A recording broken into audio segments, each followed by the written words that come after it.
I didn't get an invitation to my sister's wedding, so I went on a trip. Sorry, dear. This event is only for the people we actually love, my mother said. Dad added, some people just don't belong at family celebrations. My sister agreed, finally, a wedding without the family disappointment. My aunt added, real family only means real family. When the wedding was cancelled because of a debt, the whole family started begging me, but it was too late. My name is Madison, and I'm 30 years old now. This is about my sister Brooke's wedding that never happened 2 years ago and how years of being treated like the family scapegoat finally caught up with everyone involved. Let me start from the beginning so you understand the full picture. Growing up, I was always the odd one out in my family. My parents, Scott and Linda, made it crystal clear that Brooke was their golden child. She was 2 years younger than me, blonde and bubbly, everything they wanted in a daughter. I, on the other hand, was the quiet, bookish one who preferred reading to socializing and chose a practical career in accounting over something more exciting. The favoritism wasn't subtle. When Brooke wanted dance lessons, they paid for the most expensive studio in town. When I asked for art supplies, I was told we needed to be more careful with money. Brooke got a brand new car for her 16th birthday. I got a job at the local grocery store to save up for a used Honda.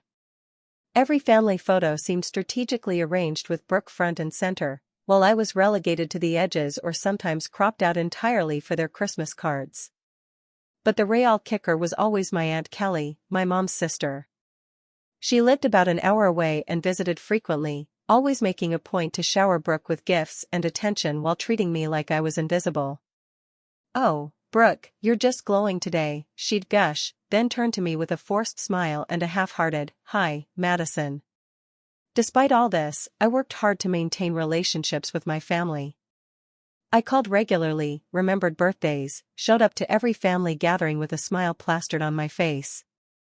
I told myself that maybe if I just tried harder, was more successful, more likable, things would change. And honestly, I did become successful.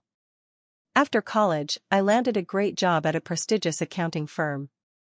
I worked my way up, earned my CPA, and by age 26, I was making more money than anyone else in my family. I bought a beautiful townhouse, traveled regularly, and had built a life I was genuinely proud of. Brooke, meanwhile, had bounced between part-time jobs and community college classes, never quite settling on anything. She was charming and social, sure, but she lived in a studio apartment that my parents helped pay for and drove the same car they bought her in high school, now held together with prayers and duct tape. None of this changed the family dynamic. If anything, my success seemed to make them resent me more. At family dinners, they'd make little comments about how I was too busy for family or thought I was better than everyone. When I'd offer to help with expenses for family events or emergencies, they'd act like I was showing off. Then, in the spring of 2022, Brooke got engaged to her boyfriend, Hunter. Hunter was a nice enough guy, worked in construction, and clearly adored Brooke. I was genuinely happy for them despite everything. Love is love, right? The engagement announcement came via a family group text that somehow I wasn't included in. I found out when Brooke posted it on Facebook. I immediately called to congratulate her, and she seemed genuinely pleased to hear from me.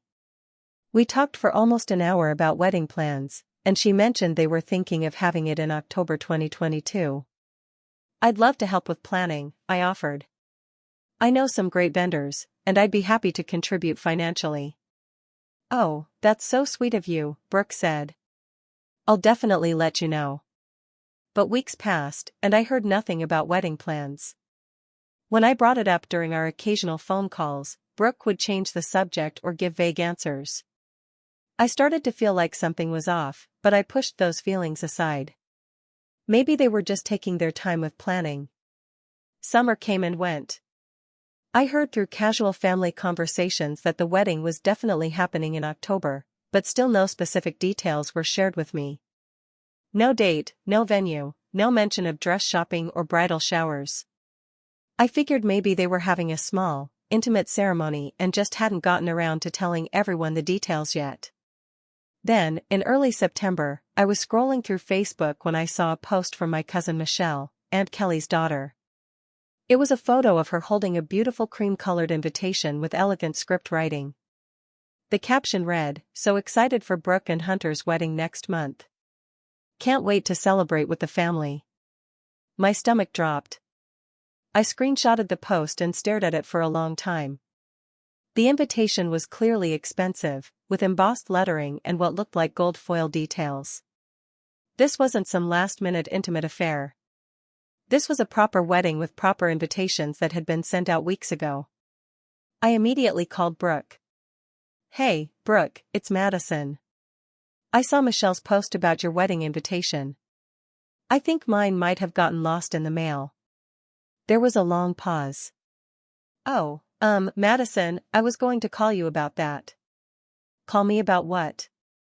"Well, we're having a really small wedding. Like, super intimate. Just immediate family and our closest friends." "I'm immediate family, Brooke. I'm your sister." Another pause. "I know, but it's complicated. Hunter's family is huge, and we had to make some really tough decisions about the guest list." I felt like I'd been punched in the gut. "So, you're saying I'm not invited to your wedding?"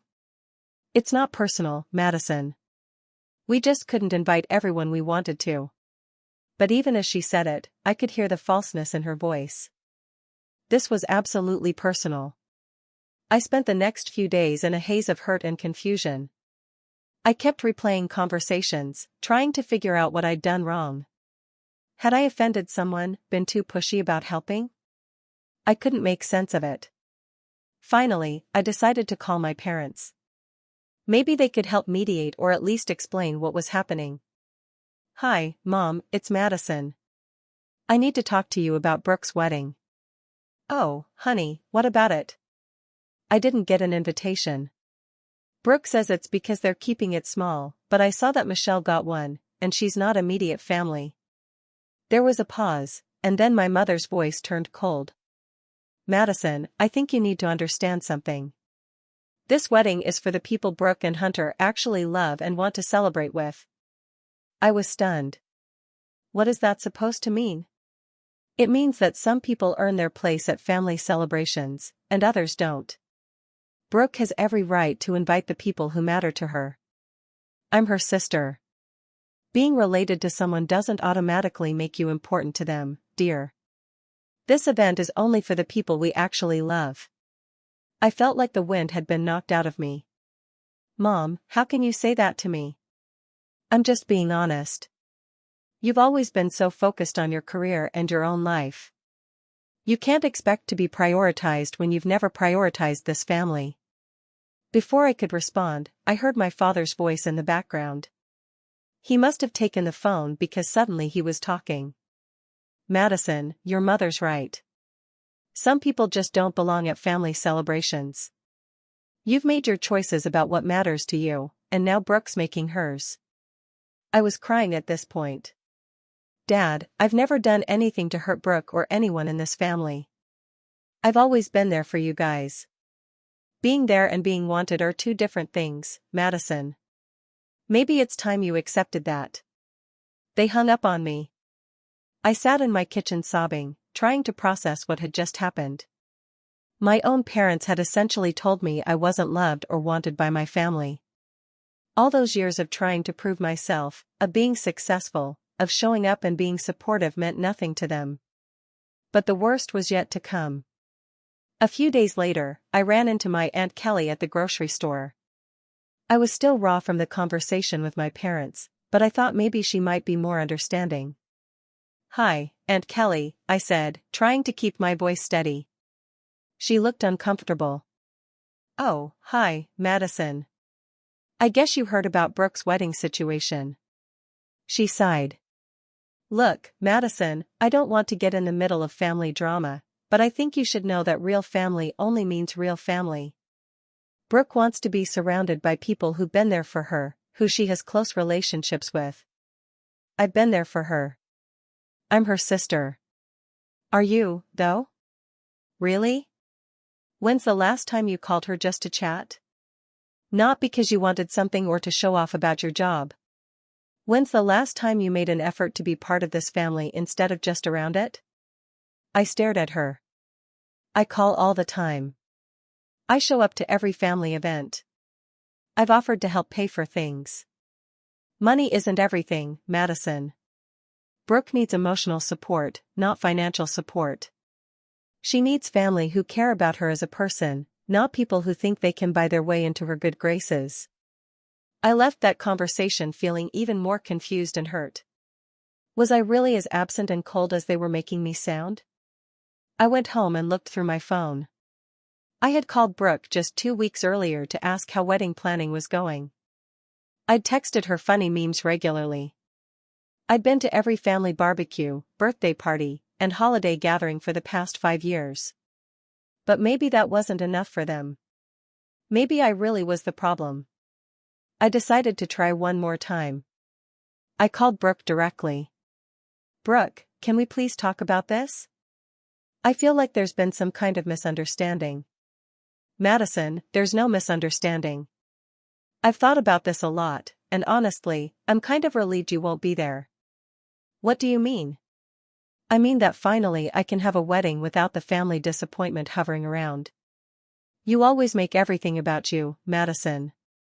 Every family event becomes about your job or your house or your travels. I just want one day that's about me and Hunter without having to worry about you making everyone uncomfortable. I make people uncomfortable? You don't even realize it, do you? You walk into family gatherings like you're better than all of us. You talk about your fancy job and your expensive trips, and then you act confused when people don't want to hear it. This wedding is supposed to be the happiest day of my life, and I don't want it ruined by your presence. She hung up. I sat there, phone in hand, feeling completely shattered. According to my family, I was selfish, cold, absent, show-offy, and generally just an unpleasant person to be around. Maybe they were right. Maybe I really was the problem. But then something shifted in me. I started thinking about all the times I'd bitten my tongue when they made little digs at me. All the times I'd smiled and nodded when they dismissed my achievements or made fun of my interests. All the times I'd offered help and been made to feel like I was being condescending. I thought about how Brooke had never once asked me about my life in any meaningful way. How my parents had never visited my house despite me visiting theirs regularly. How Aunt Kelly had never remembered my birthday but never forgot Brooke's. And I realized something. I hadn't been the problem. I'd been the scapegoat. They'd spent years making me feel like I was never good enough, never caring enough, never family enough. And I'd internalized it so deeply that I was ready to believe that being excluded from my own sister's wedding was somehow my fault. But it wasn't. So, I made a decision. If they didn't want me at the wedding, fine. I wouldn't be there.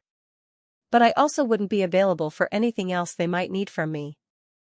I booked a trip to Italy for the week of Brooke's wedding. I'd always wanted to see Tuscany, and I figured this was the perfect time. I didn't tell anyone in my family about the trip. I just quietly made my plans and looked forward to spending a week in a beautiful place far away from people who clearly didn't value me. The week before my trip, I started getting some interesting information through the grapevine.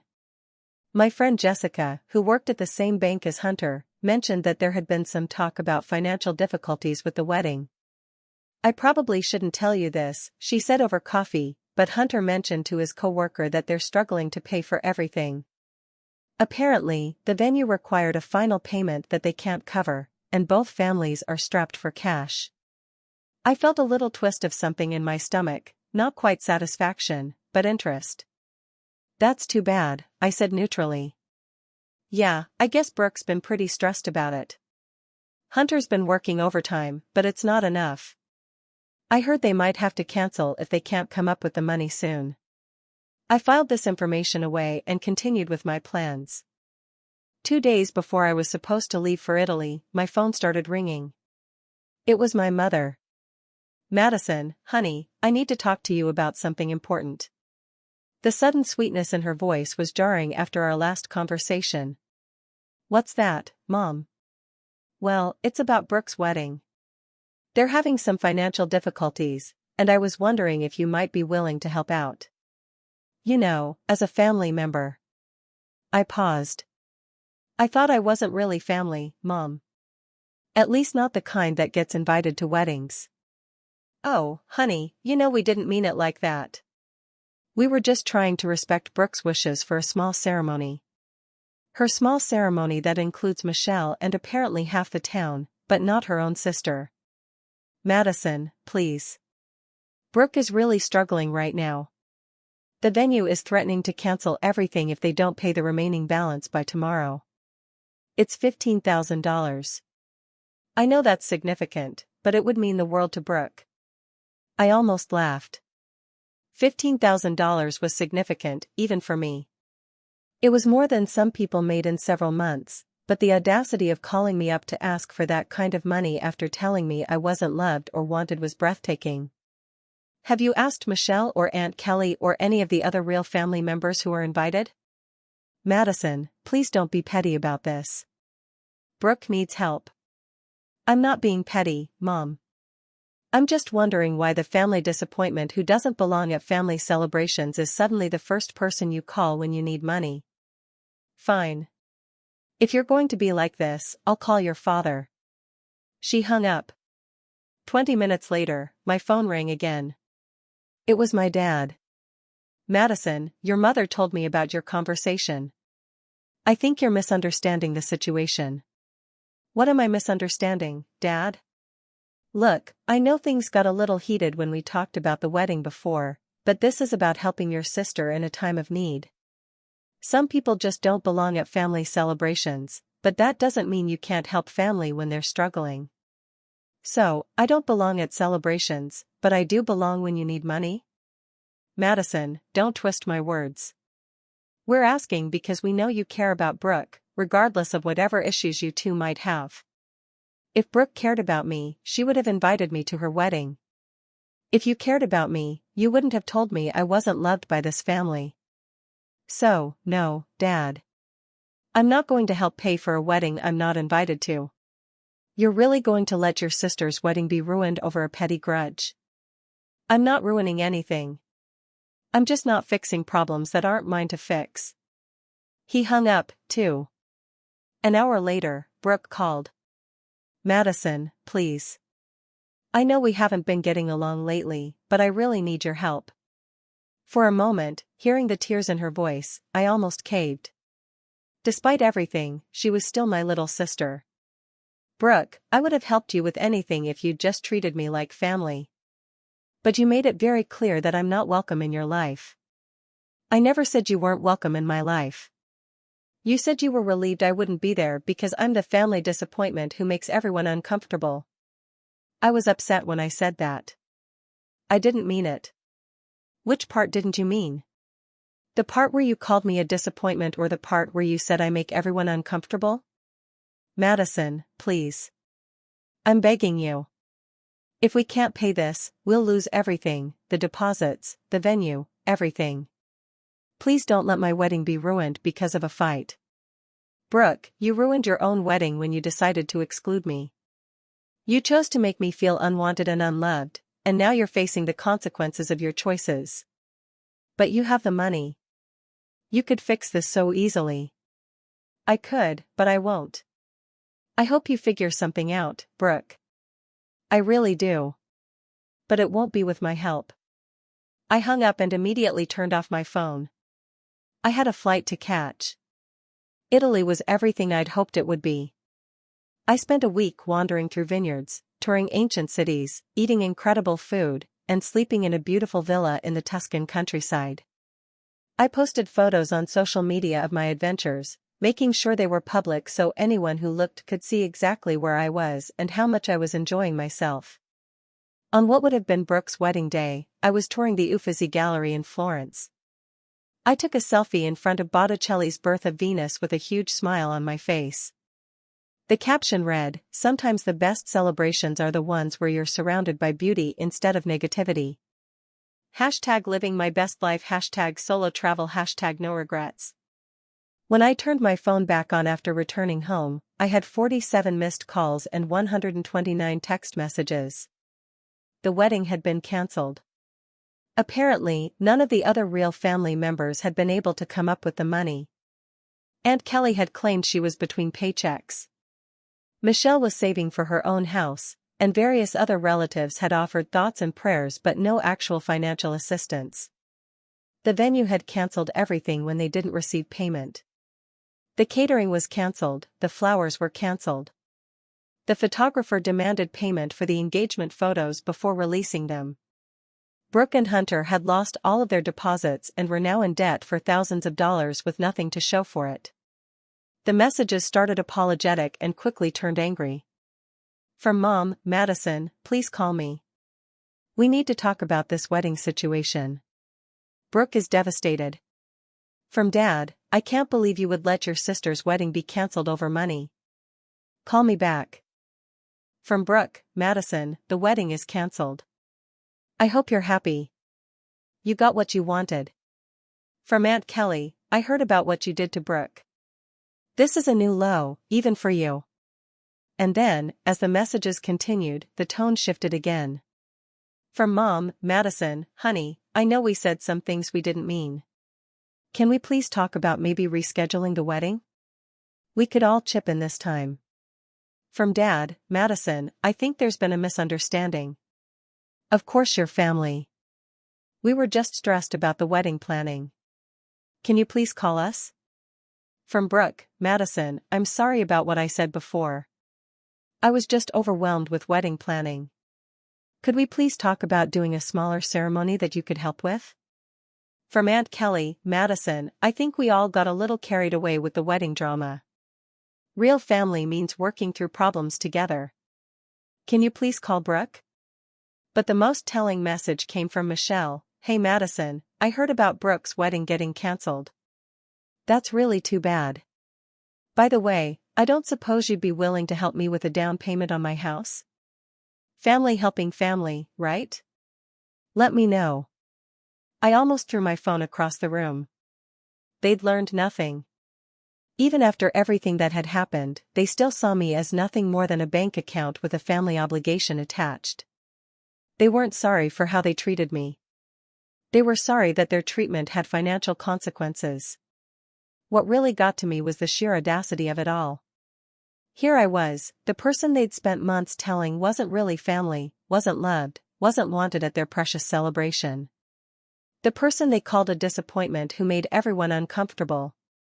And yet, the moment they needed money, suddenly I was family again. Suddenly, I mattered. I started thinking about all the other times this pattern had played out over the years. When my dad's car had broken down 3 years ago, guess who got the call? When Brooke needed help with her security deposit for her apartment, who did they suggest she ask? When Aunt Kelly's roof started leaking and she needed emergency repairs, somehow my name came up as someone who might be willing to help family. But when it came to the good times, the celebrations, the moments that actually mattered, I was conveniently forgotten. I wasn't invited to my parents' anniversary party because it was just a small thing. I found out about my cousin's graduation party through social media. When Aunt Kelly threw her big birthday bash last year, somehow my invitation got lost in the mail. The pattern was crystal clear. I was useful when they needed something, invisible when they didn't. I remembered a conversation I'd had with my therapist a few months earlier. Dr. Johnson had been helping me work through some of my family issues, and she'd said something that stuck with me. Madison, healthy relationships are built on mutual respect and genuine affection. If someone only values you for what you can provide for them, that's not a relationship. That's a transaction. At the time, I'd pushed back against that assessment. But they're my family, I'd argued. Family is supposed to be there for each other, right? Family is supposed to love and support each other unconditionally, she'd replied. But it sounds like their support for you comes with a lot of conditions, while their expectations of your support come with none. Looking at my phone full of messages now, her words rang truer than ever. Where was their unconditional support when I needed it? Where was their love when I was hurting from being excluded? Where was their understanding when I tried to explain how their treatment made me feel? It was nowhere to be found because their love had always been conditional on my compliance, my usefulness, my willingness to accept whatever scraps of attention they were willing to give me. I started scrolling through the messages more carefully, analyzing the language they used. Even in their attempts to reconcile, they were still manipulating me. My mother's messages were full of guilt trips. Brooke is devastated. How could you let this happen? Your sister needs you. My father's messages were accusatory. I can't believe you would do this. This is a new low. You're being selfish. Not a single one of them had actually apologized for what they'd said to me. Not one had acknowledged that telling me I wasn't loved or wanted was cruel and wrong. They were all focused on the consequences of their actions, not the actions themselves. Brooke's messages were perhaps the most telling. Even in her desperation, she couldn't bring herself to take responsibility for her choices. I hope you're happy, she'd written. You got what you wanted. As if I had somehow orchestrated this entire situation instead of simply refusing to fix the mess she'd created. What I'd wanted was to be treated like a valued member of my family. What I'd wanted was to be invited to my sister's wedding. What I'd wanted was for the people who raised me to love me unconditionally, the way parents are supposed to love their children. But apparently, what I'd actually wanted, according to Brooke, was for her wedding to be cancelled. Because in their minds, my refusal to enable their behavior was the same as actively sabotaging them. I thought about the psychology behind their reaction. They'd created a narrative where I was the villain, the selfish sister who had ruined everything out of spite. It was easier for them to paint me as the bad guy than to examine their own behavior and admit they'd been wrong. This wasn't about the money, not really. $15,000 was painful for them, but it wasn't impossible to come up with if they'd really tried. They could have asked Hunter's family for help. They could have scaled back the wedding even further. They could have postponed it and saved up more money. But instead, they'd immediately turn to me because they'd gotten used to the idea that I would always be there to solve their problems. They'd taken my generosity for granted for so long that they genuinely couldn't understand why I would suddenly stop providing it. The entitlement was staggering. They'd spent months making it clear that I wasn't welcome in their lives, and then they'd expected me to hand over thousands of dollars to make their lives better. They told me I didn't belong at family celebrations, and then they'd been shocked when I didn't want to pay for one. I realized that this moment was a turning point, not just for Brooke's wedding, but for my entire relationship with my family. For years, I'd been trapped in a cycle of trying to earn their love and acceptance. I'd succeeded professionally. I'd been generous with my time and money. I'd shown up for every event and tried to be the perfect daughter and sister. But nothing I did was ever enough because the problem wasn't with my behavior, it was with their values. They didn't value me as a person. They valued me as a resource. And now that I'd stopped being a resource they could count on, they were panicking. All their attempts to reach out, all their messages trying to guilt me into helping, were just different versions of the same manipulation they'd always used. I decided to respond to each of them, but only once. To my mother, "Hi, Mom. I got your messages. I want to be clear about something. When you told me that this wedding was only for people you actually love, I believed you. When you said I wasn't really family, I accepted that. I'm not interested in pretending those conversations didn't happen just because you need money now. I hope Brooke and Hunter can figure out their financial situation, but it won't be with my help. To my father, Dad, there's no misunderstanding. You told me that some people don't belong at family celebrations and that being related doesn't make someone important. I agree. I don't belong at your celebrations, and apparently I'm not important to you, but that also means your problems aren't important to me. I hope you understand. To Brooke, I'm sorry your wedding was cancelled, but I'm not sorry for my decision. You told me that you were relieved I wouldn't be there because I'm the family disappointment. You said you didn't want me ruining your special day with my presence. Well, now you don't have to worry about me ruining anything ever again. I won't be at your wedding, your future children's birthdays, your anniversary parties, or any other family events. You got what you wanted. To Aunt Kelly, Aunt Kelly, you're right that real family means real family. Thank you for teaching me that I was never considered real family by any of you. It's been very educational. And to Michelle, hi, Michelle. Thanks for reaching out. Unfortunately, I only help real family with financial matters, and I've recently learned that I don't qualify as real family. Best of luck with your house hunting. After sending those messages, I changed my phone number and blocked all of their social media accounts. I also set my own social media to private and removed anyone who might serve as a conduit for information back to them. I was done. But the story doesn't end there. Over the next few months, I heard through mutual friends and acquaintances what had happened to everyone. Brooke and Hunter had tried to plan a smaller, cheaper wedding, but they were so far in debt from the cancelled wedding that they couldn't afford even a modest ceremony. Hunter had to take a second job to pay off their debts, and Brooke had to move back in with our parents because she couldn't afford her studio apartment anymore. My parents, who had always lived paycheck to paycheck despite putting on airs of middle-class stability, were struggling with the additional expense of supporting Brooke again. My dad had to postpone his retirement, and my mom had to take on extra shifts at her part-time job. Aunt Kelly had been counting on Brooke's wedding as a major social event where she could show off and network.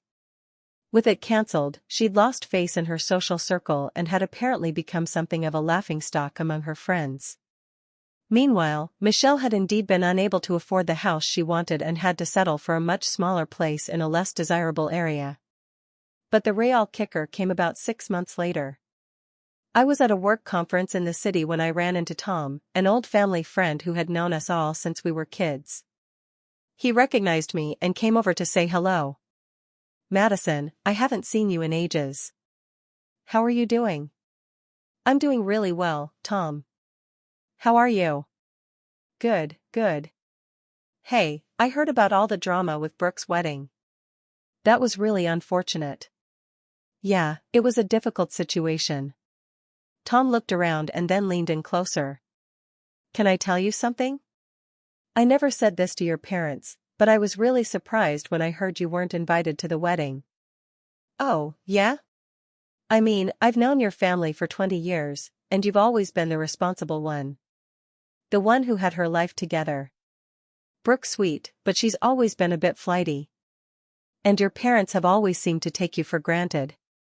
"That's interesting to hear. I actually heard that the original plan was for Brooke to have a smaller wedding party, but then your mom and Aunt Kelly got involved in the planning and convinced her to expand everything, except when it came to including you.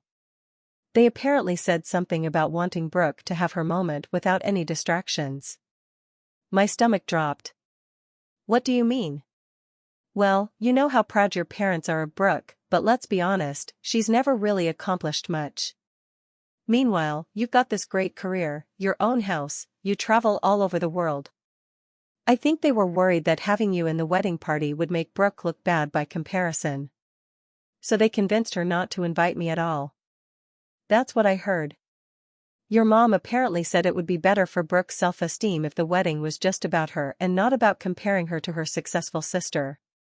I felt a mix of vindication and sadness. I'd been right that this was about more than guest list limitations. My own family had deliberately excluded me because my success made them uncomfortable. "Tom, can I ask you something? Do you think I'm cold or difficult to be around?" He looked genuinely surprised. "Are you kidding? You're one of the warmest people I know. You always remember to ask about people's kids. You're generous with your time and resources, and you're incredibly loyal to people you care about." "Why would you ask that?" "Just something someone said to me once." "Well, whoever said that doesn't know you very well." That conversation confirmed what I'd started to suspect. My family's treatment of me had never been about my behavior. It had been about their own insecurities and jealousies. A year later, I heard that Brooke and Hunter had finally managed to have a small courthouse wedding with just their parents present. No reception, no party, just a quick ceremony followed by dinner at a chain restaurant. Around the same time, I got engaged to my boyfriend, David, whom I'd been dating for 3 years. David was a lawyer, kind and funny, and completely supportive of my decision to cut contact with my family. When he proposed, I called my best friend from college, my mentor from work, and my cousin from my dad's side of the family, who had never been close to my parents anyway. We planned a beautiful destination wedding in Costa Rica with 30 of our closest friends and chosen family members. It was everything I'd ever dreamed of, intimate, meaningful, and surrounded by people who genuinely loved and supported us. Since I'd cut all contact with my biological family, I only shared photos in our private group chat and on my private social media accounts that they couldn't access. But word travels fast in small communities, and I knew eventually they'd hear about it through mutual acquaintances. Sure enough, about a week after we returned from our honeymoon, I started hearing through Tom and other mutual acquaintances that my biological family had found out about the wedding and were upset about not being invited or even informed. Tom told me they'd been asking around for my new contact information, trying to get people to pass along messages. But I'd been careful to only share my new number with people I truly trusted, and I'd asked them specifically not to share it with my family. The messages never reached me directly, but the sentiment was clear. They were hurt and angry that I'd gotten married without including them. The irony was completely lost on them. I'd learned that authentic family isn't about blood relations. It's about people who love you, support you, and treat you with respect. My wedding was full of authentic family, just not the people who shared my DNA. 2 years later, I'm happier than I've ever been. David and I bought a bigger house with a beautiful garden where we host dinner parties for our friends. I got another promotion at work and now oversee a team of 12 people. We travel regularly and are planning to start trying for kids next year. I occasionally hear updates about my biological family through mutual acquaintances. Brooke and Hunter are still struggling financially and living with my parents. Brooke never went back to school and is working part-time at a retail store. My parents are still working past retirement age and have apparently become quite bitter about their financial situation. Aunt Kelly's social standing never recovered from the wedding debacle, and she's become something of a cautionary tale in her social circle about the importance of maintaining family relationships.